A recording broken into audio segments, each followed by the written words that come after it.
ہے. یہ اپنے شوہر کے ساتھ مدینہ منورہ سے ہجرت کر کے مصر آ گئی تھی. اور جب مصر آئی ہیں اور امام جعفر صادق کے علم کی خیرات جب بانٹنے کے لیے بیٹھی ہیں تو میری بہنوں آپ کو حیرت ہوگی، حضرت نفیسۃ العلم جسے نفیسہ مصری کہتے ہیں، جب پردے میں بیٹھ کر لوگوں کو قرآن و حدیث کا علم دیتی تو پردے کے پیچھے بیٹھ کر علم حاصل کرنے کے لیے مجتہد مطلق حضرت سیدنا امام شافعی جیسے لوگ آیا کرتے تھے اور ان سے علم حاصل کیا کرتے تھے. یعنی ہمارے یہاں اسلام میں عورتیں ایسی تھی کہ اتنے بڑے بڑے مرد جو ہے عورتوں کے پاس آ کر کے اسلام حاصل کرتے تھے، علم دین حاصل کرتے تھے، اسلام کا علم حاصل کرتے تھے. پردے کے پیچھے سے گویا کہ نفیسۃ العلم نے، نفیسہ مصری نے ام المومنین سیدہ عائشہ صدیقہ کی یاد کو تازہ کر دیا تھا. میری بہنوں آج وہ کہاں گیا معاملہ؟ آج تو عورتوں کا مطلب زیورات سے محبت، عورتوں کا مطلب نئے کپڑوں سے محبت، عورتوں کا مطلب شادیوں میں شرکت سے محبت، عورتوں کا مطلب بازار میں گھومنے سے محبت، عورتوں کا مطلب جو وہ فلموں سے محبت. عورتوں کو دین سے تعلق کیا رہ گیا؟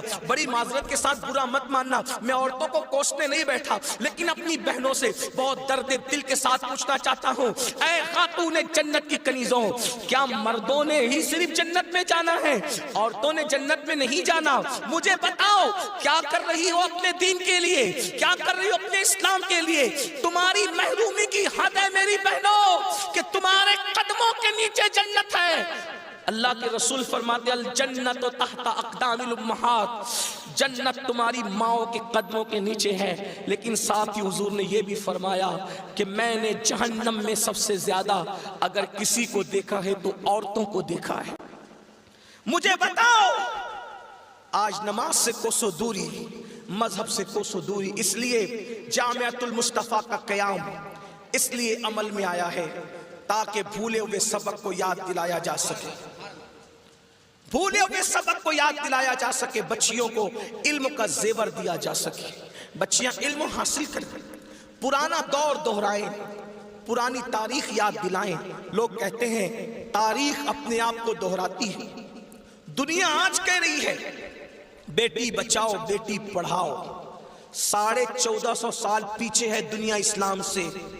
دنیا آج کہہ رہی ہے بیٹی بچاؤ بیٹی پڑھاؤ. میرے نبی نے 1450-1500 سال پہلے بیٹی بچا کر بھی بتا دیا اور بیٹی پڑھا کر بھی بتا دیا.